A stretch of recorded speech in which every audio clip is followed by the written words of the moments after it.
August 20th, 1989. Beverly Hills police respond to a frantic 911 call. Two wealthy parents shot to death in their own home. No forced entry, no signs of struggle, and their two sons shattered and sobbing. Or so it seemed. What followed would unravel into one of the most infamous and disturbing murder cases in American history. Secrets of wealth, power, and alleged abuse, all hiding behind the gates of luxury. This is the story of Lyle and Erik Menendez.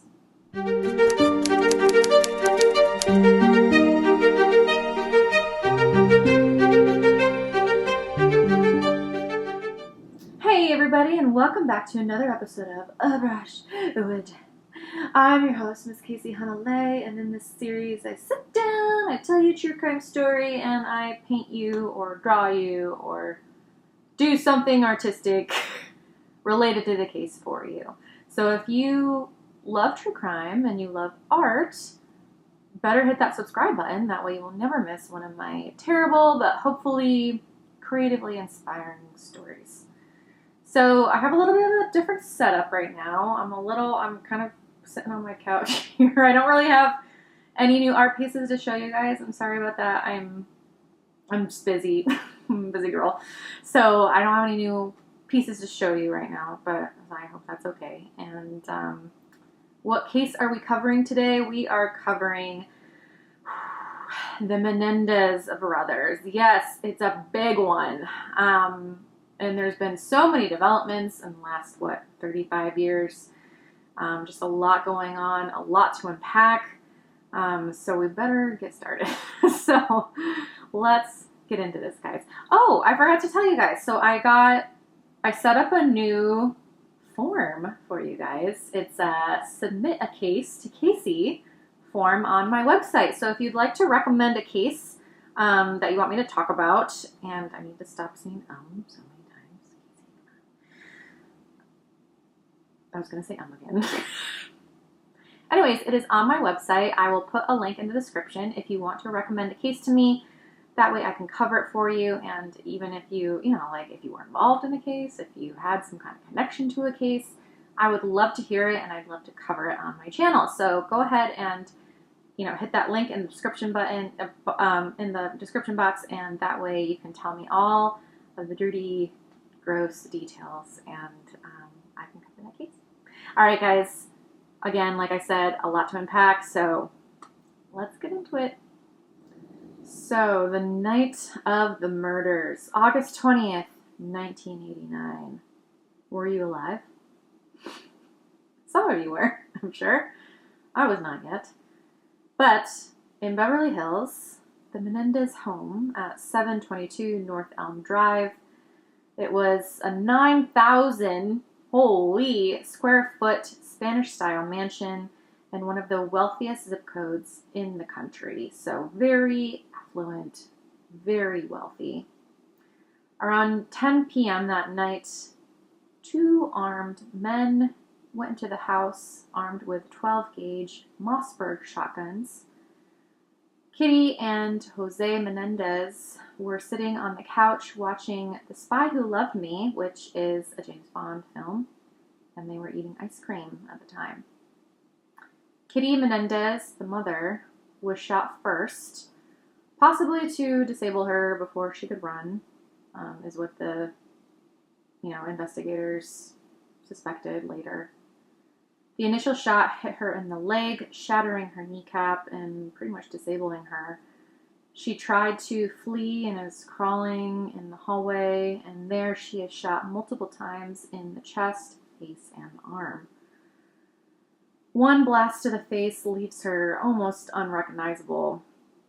And there is, again, this is going to be a little graphic, so I'm sorry. If you want to skip ahead a few seconds, please do. But her skin and the bone in her face, from her cheek to her jaw, were missing from this gunshot blast. She suffered a total of 10 wounds from 4 to 5 direct gunshot blasts. The autopsy showed that she was conscious and aware during part of the assault.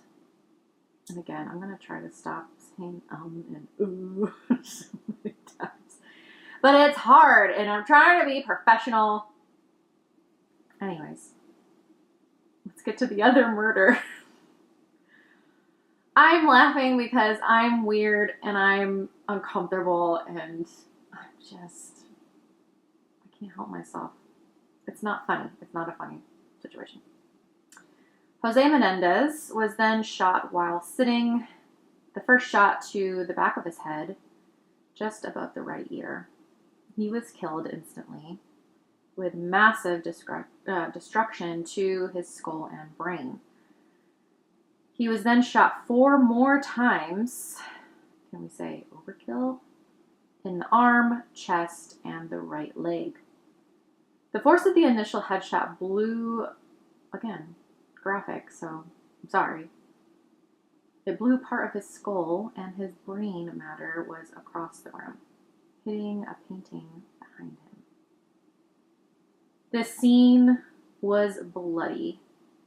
There's been so many documentaries, that's kind of a weird way to, documentaries? It's a weird way to say it, I feel like. Anyways, there's been so much coverage of this case, and if you know anything about it, I'm sure that you've seen crime scene photos of this, and it is gory and bloody and unsettling. So initially, they think it's a home invasion, right? And we'll see that it's not what it appears. So some more details about the crime scene, because I'm interested in the little details. I think it's interesting, but again, if you don't want to hear the details, I guess just skip to the end to find out what happens. I don't care. So a 12-gauge Mossberg 500 shotgun was used to murder these 2 victims. 2 shotguns, likely to reload for, better efficiency, right? There was no shell casings found at the scene. And the Mossbergs are pump action too, so the suspects collected the shells purposely to make sure that there was no evidence left behind.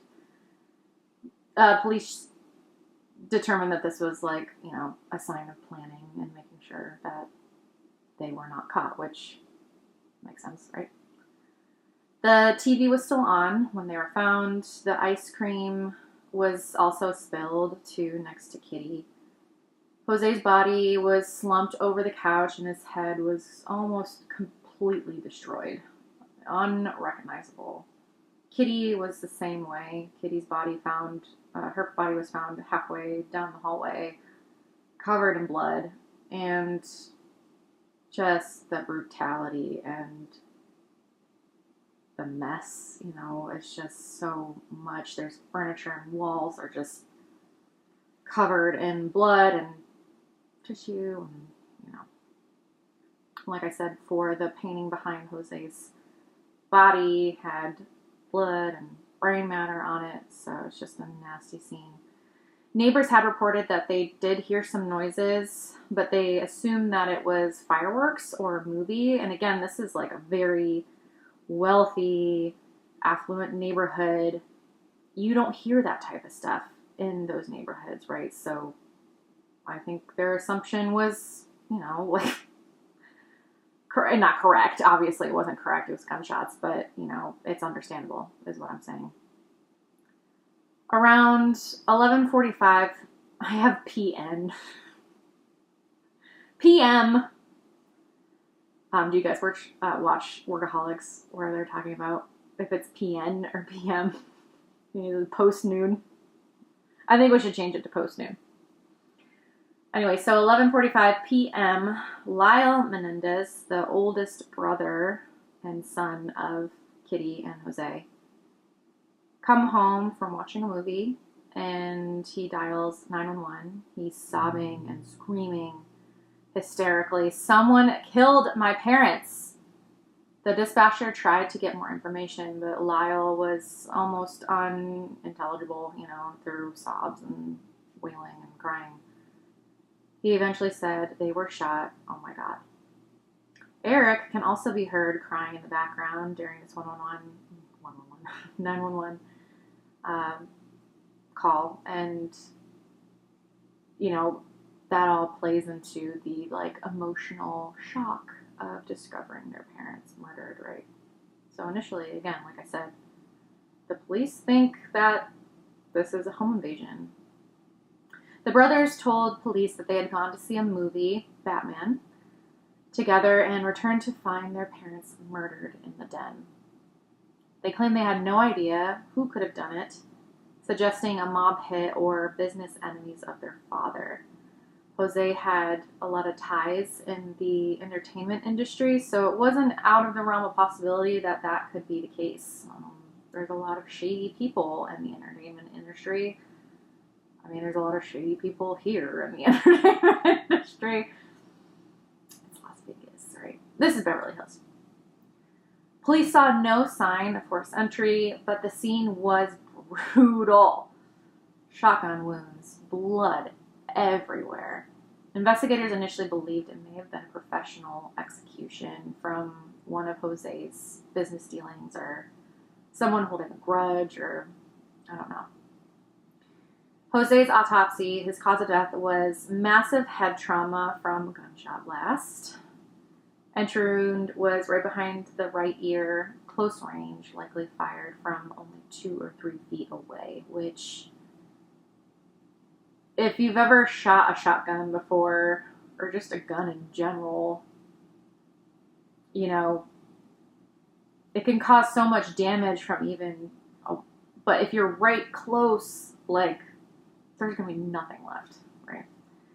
Skull fractures, brain matter loss, dismembered facial bones. There was just so many wounds and so much to comprehend about this autopsy. Same with Kitty. Kitty's autopsy, her cause of death was multiple shotgun wounds to the chest and the face. And again, they think that she was awake for some of the attack and possibly knew who her attackers were. Her kneecap was shattered, consistent with the first disabling shot, and wounds suggest moving while she's being shot, so they think that she was trying to escape and try to crawl away. And when she couldn't, the final kill shot was then. So close range blast to the face, point blank, so no space in between, indicating overkill and rage. Does that say a mob hit? Does that say an execution killing? With any execution type killing that I've seen in these cases, there's not really any evidence of overkill, right? Because there's no emotion attached to it, right? So it's just an interesting little detail, right? If it was a hit, why all the overkill, right? So who were the Menendez family members, Jose Menendez was born in Havana, Cuba. He fled during Castro's rise. He was said to be extremely driven, self-made. He had a lot of money. He was a millionaire. He rose to executive roles in companies like RCA and Live Entertainment, known for his charisma in business and his controlling, authoritarian parenting style. This will come back many times. At home, he was said to be very demanding, emotionally distant, and allegedly abusive. Emotionally, physically, and sexually. Kitty Menendez, or Mary Louise Kitty Menendez, is her full name. She was born in Illinois, a former teacher and a beauty queen. She met Jose at the Southern Illinois University. By all accounts, Kitty was, she was kind of a mess a little bit. She struggled with depression, substance abuse. She was said to be an alcoholic and addicted to prescription pills, and she was very emotionally unstable, allegedly. Her relationship with her sons was very complex. They said that she was she would alternate. She would alternate between like very doting and then also very volatile. You know, I think she was really struggling with being a mother, but also maybe going the way of her husband and being a disciplinarian, you know. So I think she was a victim herself, to be honest, like coming from a woman's perspective. But she was also complacent as well. So we don't know what happened in that house. We only know what we've been told. So don't judge. Just don't judge. Lyle Menendez, he is the oldest of the two boys. He was born January 10th, 1968 in New York City. But he was raised in New Jersey and then later in California. He attended Princeton University in 1987, but he was later suspended for plagiarism. Erik Menendez, he was born in November 27th, 1970 in New Jersey, and he shared the same upbringing as Lyle. He is also noted to having small-scale burglaries when he was young. I've seen this in a few other cases where, like, they have so much money, you know, these kids, right? They want for nothing, and they're just bored. So they want to live a life of crime, I guess, which, why? Like, man. But anyway, so Erik got caught up in a few small-scale burglaries, and he was sent to therapy in 1988. So, and I think both of them were actually going to therapy. They both grew up very wealthy, like I said, in Calabasas and then in Beverly Hills. They lived under very intense pressure to succeed from their father. They had a very lavish lifestyle. They had private tennis coaches, designer clothes, expensive cars. But Jose was very, very controlling. And this is from their testimony, and I know that they've had a few other like character witnesses to testify to Jose's behavior, and this has been like somewhat verified, so I think we can kind of trust this. But Jose micromanaged every aspect of the boys' lives: finances, education, and behavior, everything. Oh, you guys, I forgot to mention, I went to the Backstreet Boys concert this past weekend. I know, a goth girl going to Backstreet Boys, but hey, live and let live, right? I'm an NSYNC girl, but like, Backstreet Boys is also my jam.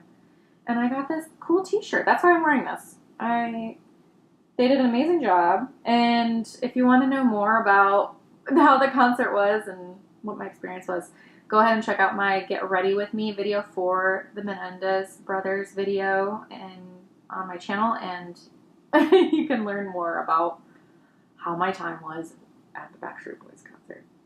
Because this is a really appropriate time to tell you about that. Casey, always appropriate. So, how did the boys react after their parents' death? Weird. They acted weird. They showed very little outward grief, and they didn't follow. Everybody mourns differently. We've said this before in many other videos, but they didn't follow the basic outline, skeleton, infrastructure of mourning, right? They did not stay home or engage much in the investigations. The most notable thing was they were balling. They spent so much money between the fall of 1989 and the spring of 1990. They spent almost $700,000 plus in just a few months. Lyle bought a Rolex watch. He bought a Porsche. He bought a frickin' restaurant. I'm just gonna buy this restaurant. Okay, that's not suspicious. And he bought a condo in Marina del Rey, which is another very expensive area. Anyways, Erik also hired a private tennis coach, bought a lot of expensive clothing, and traveled very frequently. He was trying to start a career in tennis, it seemed like. He bought also a Rolex. He went to Gucci. He went to Armani. If you ever visit Vegas, definitely go to the luxury shops. It's just fun to look and window shop, but would recommend. Not if you kill your parents. I don't recommend it to you. Not good. Anyways. So, this raised police suspicion. Why are you spending so much? Especially as Jose was known to be very strict with finances, so they're just it's hot in their hands, they need to get it out. So Lyle ended up moving to New Jersey to run the restaurant that he bought.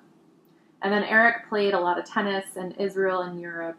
He was trying to start a career in tennis. And he was often seen with a bodyguard as well. But both of them distanced themselves from the investigation, which was also suspicious. You'd think if your parents were murdered by a mob hit that you'd want that person found. Especially because, what if they want you dead too? Weren't you supposed to be home at that time?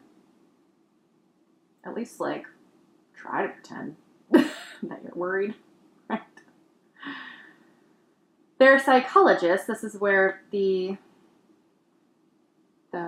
revelation emerges. Their psychologist, Dr. Jerome Ozell, claimed Erik confessed in a therapy session, which was secretly recorded.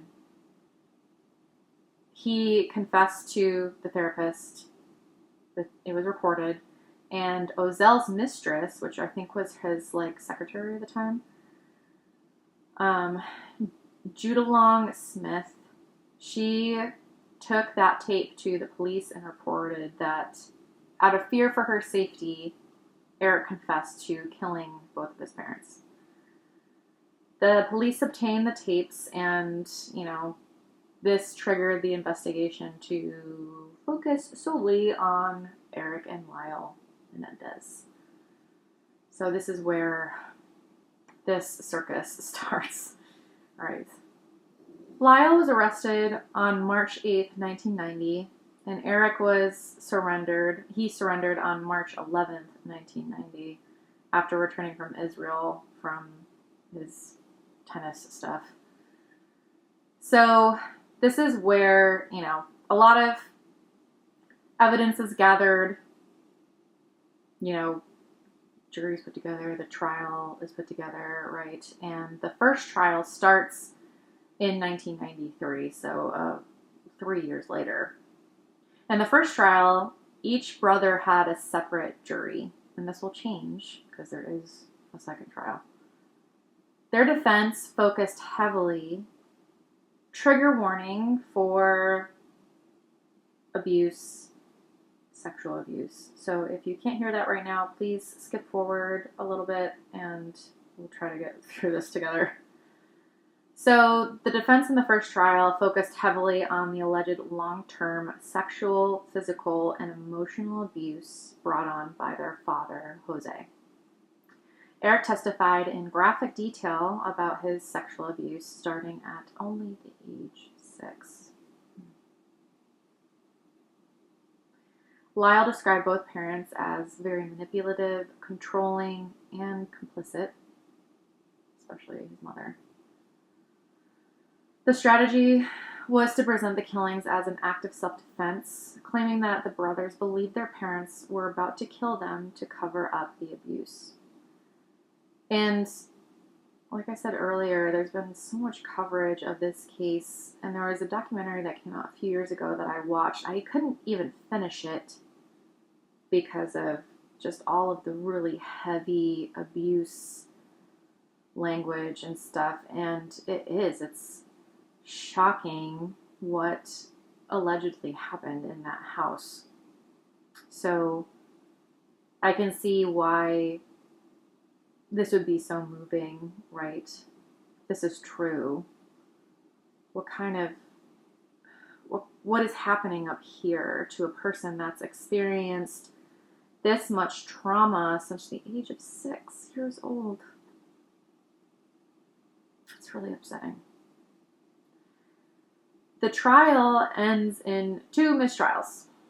The juries could not agree on the verdict, so unfortunately we have to try again. So initially, public perception, when it went to trial and stuff, people saw these wealthy kids who tragically lost their parents, but after months of seeing all the evidence, it was divided. People still saw them as, victims, but other people saw them as entitled brats and possibly motivated by inheritance. And we'll talk about this in a little bit, but I think both can be true. You don't have to choose one or the other. You can hold both in your hands, right? But once the abuse allegations emerged, like I said, it deeply divided the public. Some saw them as victims, others saw them as calculated killers. And again, both can be true. The second trial started in 1995, so another few years later. So there's a few differences between this trial and the first. The second trial was overseen by Judge Stanley Weisberg, who was also presided over the first trial, after criticism that the first trial had turned into a therapy session or an abuse case, Weisberg tightly limited what could be presented about the past abuse in the second trial. Do I agree with that? No. But, again, we'll get through what's happened after that. So, the judge ruled that unless the brothers could prove that they were in immediate danger of being killed that night, most of the detailed historical abuse was not relevant. We know now that people who have suffered from long-term abuse do not have the same brain chemistry as non-trauma victims. So, luckily we know that now, right? But in this scenario, the defense couldn't use the battered child syndrome defense. They couldn't use any of that as legal justification, for the killings, right? The second trial prohibited expert witnesses from extensively testifying about how prolonged abuse might affect perception of danger, like I was just saying. Letters that Erik had written about the abuse and certain medical evidence was excluded and deemed inadmissible and too prejudicial. And then this time, there was just one jury to hear both brothers' cases. There wasn't 2 separate juries. So this limited the emotional impact, just to one group, right? In March 1996, the Menendez brothers were both convicted of first-degree murder. And then on July 2nd, 1996, they were sentenced to life without parole. Note, Lyle was also, the same day, married to Anna Erickson the same day he was sentenced. Do I agree with this sentencing and verdict? We'll see that things are changing right now, so no, I don't. I think there is something to be said for the effects of long-term abuse and what that can do to anyone, not just children or women, but men also. It can affect everyone in horrible, horrible ways. So do I agree with that original verdict? No. But let's get into the rest of the details, shall we? So the boys, I should say men, but I feel like they're boys to me in like the most loving way possible.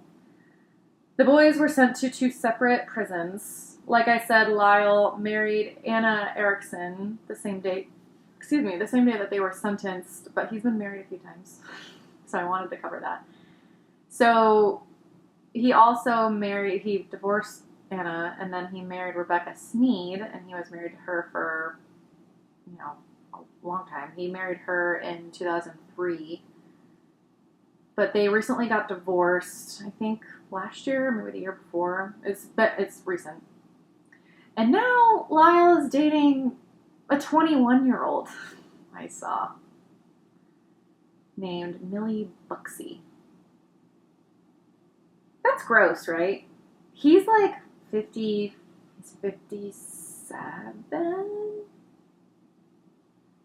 He's born in, 68 or 69? 57-year-old man dating a 21-year-old woman? Girl? I feel like that's universally gross, but let me know what you guys think in the comments. I mean, live and let live. She's technically an adult. She's legal. Whatever, but something. Erik has only been married once. Good job, Erik. He has been married to Tammy Saccoman. She was a pen pal of his since 1999. So they both got married in prison. From 1996 to 2022, there's been a lot of appeals going on. Both brothers filed appeals and habeas corpus petitions that were all denied during this time.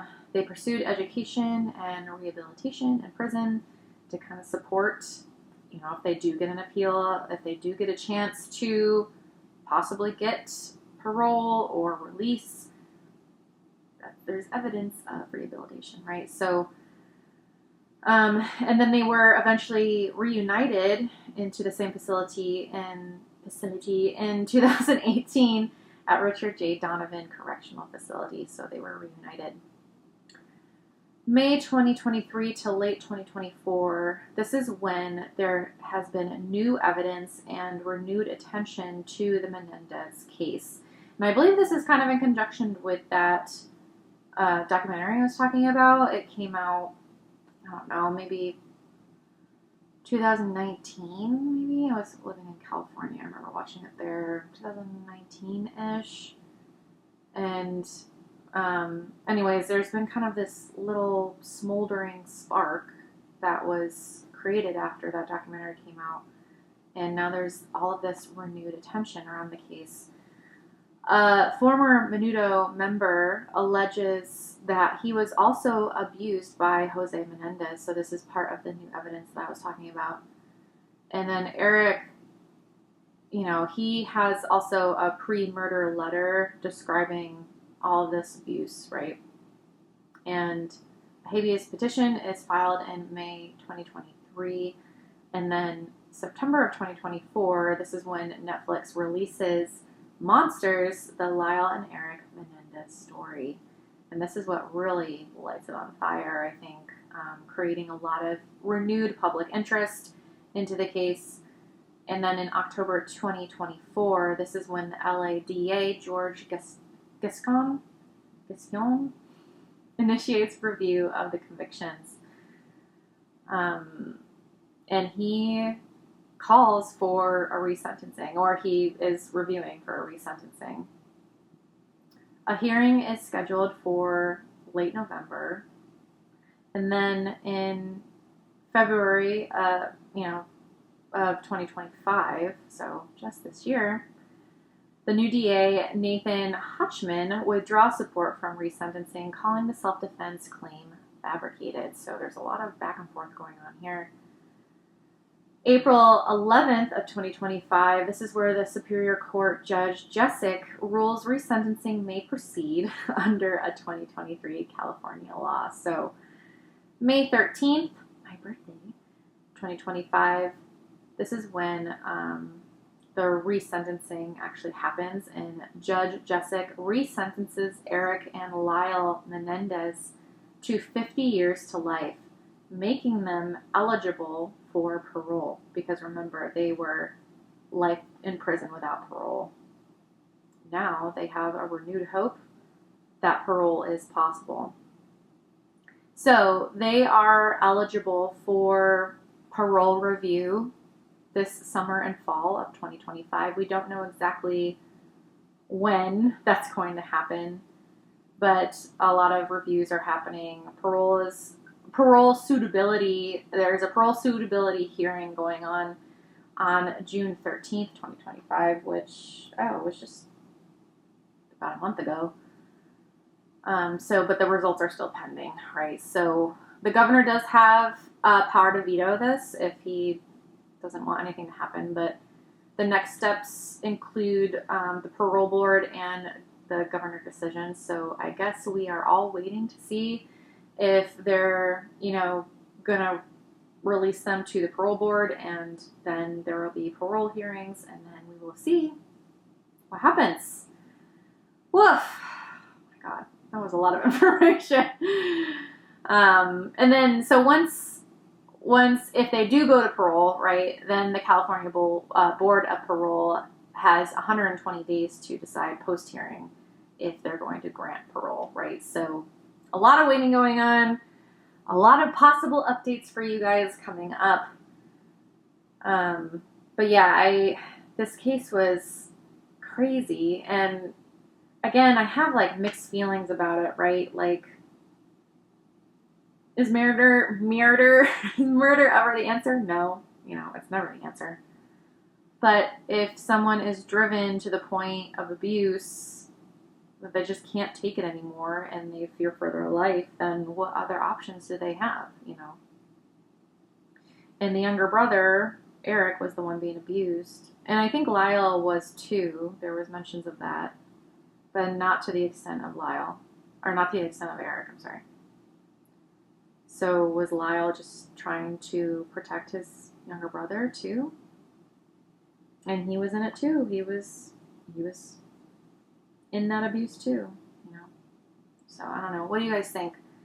Are you empathetic to their story? Or are you more, no, life in prison, that's what they deserve, even if they are rehabilitated? I don't know. What do you guys think? Okay, so the new understanding of trauma, and especially sexual abuse and trauma, has gotten so far in the last, I feel, 10 years, 20 years, right? Especially with male victims as well. It's really reshaped the whole narrative. Like, men can be abused this way too, and boys can be abused this way too. Which really, hopefully, opened our eyes to that possibility so that we can better protect the people that we love, I know this is like really heavy, right? But like I always end on a quote. So this oh my God, I'm gonna have the Russian novelist. I know, guys, I picked a Russian novelist for this one. Dostoevsky. He once said, "Nothing is easier than to denounce the evildoer. Nothing is more difficult than to understand him." This perfectly captures the complexity of the Menendez case. On the surface, two privileged young men brutally murdered their parents. A crime easy to condemn. But beneath that horror lies allegations of years and years of sexual abuse, control, and psychological torment. Understanding their actions doesn't excuse them, but it does force us to confront a deeper truth. Sometimes the line between victim and perpetrator isn't as clear as we'd like to believe. And again, I want to talk about the point that both can be true. They can be victims, and they can also be murderers, But what is the appropriate response to that? What is the appropriate punishment for that? I don't know. I don't think it's to condemn. I think the response should be empathy and to understand, try to understand where their mind was at, where their mind frame was at, right, in those moments. Again, doesn't excuse murder ever, but maybe if we could see it from that perspective, it would change our belief in rehabilitation, you know. So just something I wanted to talk about. What do you guys think? Do you think that there's a chance for rehabilitation? Do you think they've been rehabilitated? Do you think they deserve a chance at parole? My opinion, I do. I think if you've been in prison that long, you know, how long has it been? 30 plus years, right? And they seemingly are normal-ish people, right? That rehabilitation, that's the whole point of prison, is to rehabilitate and get them back into society, right? So let me know what you guys think. Okay, so like always, I like to go over the piece that I did. And this is it. Ooh, it's pretty. So this case happened in Beverly Hills. This is somewhere in Beverly Hills. I should have looked up the street name. So the theme of this case is like, you know, you can hold two truths in your hand, right? So I have like two sides of the street here, right? And hopefully at the end of the tunnel or the end of the rainbow or end of the case, right, we can find a resolution and something not necessarily beautiful out of this case, right, but you know, some kind of peace from that resolution, right? Because both can be true. Two things can be true at once, and that's kind of like the duality is what I kind of wanted to highlight there. Yeah, it really turned out really pretty. I really like this one. If you want a print of this, just go on my website and ask me for one. All right, guys. Well, I hope you enjoyed this case as much as I love putting them together. It's been a journey. You know, we're over 30 episodes now of Brush with Death, if you can believe it. And, you know, I've been trying to kind of like upgrade, you know, with every video. I've been trying to kind of like have some new releases. So I do have something new, like I mentioned earlier. Oh, no, did I mention it earlier? I don't know how I edit these videos. But anyways, so I created a new suggest a case to Casey, like a form on my website. I will put a link in the description of this video so that if you want to submit a case to me to review and present on this channel, go ahead and submit that form. Tell me all the gross, dirty details, and I will give you a shout out on this channel. And yeah, I hope that you guys like that new feature. So please subscribe, like, and comment this video if you want to see more. And I hope that you have a wonderful rest of your day. And I will, be a good person, be kind to one another, be kind to yourself. And I will see you in the next one.